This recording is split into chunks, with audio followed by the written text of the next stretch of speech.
दोस्तों, दुनिया का 1/3 हिस्सा समुद्र से घिरा हुआ है।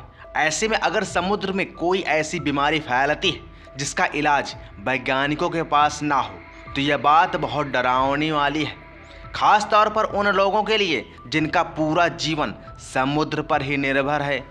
दोस्तों, समुद्री अर्चिन एक ऐसी महामारी है जो अब लाल सागर से निकलकर हिंद महासागर में अपना पांव पसार रही है। दोस्तों, इजराइल के तेल अवीव यूनिवर्सिटी के रिसर्च की करंट बायोलॉजी नॉर्मल में एक स्टडी छपी है। दोस्तों, इस स्टडी में बताया गया है कि कैसे समुद्र एक भयानक महामारी की चपेट में है।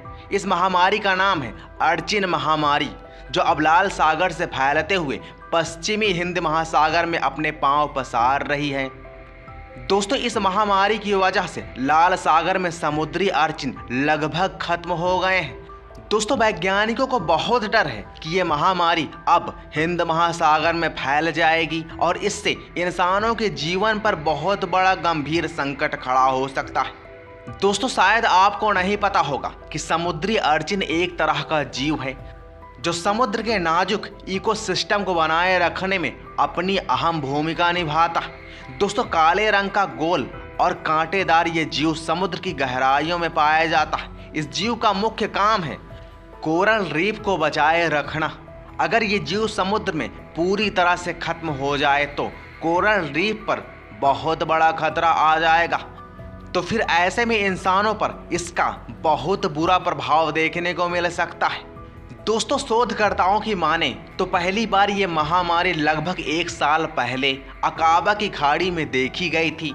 पता लगने के 2 हफ्ते के भीतर यह महामारी लगभग 70 किलोमीटर तक फैल गई। दोस्तों, वैज्ञानिकों की माने तो जब कोई अर्चिन इसका शिकार होता है तो कुछ ही दिनों में वो कंकाल में बदल जाता है। शोधकर्ताओं के पास फिलहाल इस बीमारी का कोई इलाज नहीं है, ना ही इससे बचने का कोई तरीका है। दोस्तों, अगर आप अपनी ज़िंदगी में कुछ नया सीखना चाहते हैं, कुछ बेहतर करना चाहते हैं तो हमारे इस YouTube चैनल को सब्सक्राइब करके बेल आइकन ज़रूर दबाएं और ज़्यादा से ज़्यादा शेयर करें।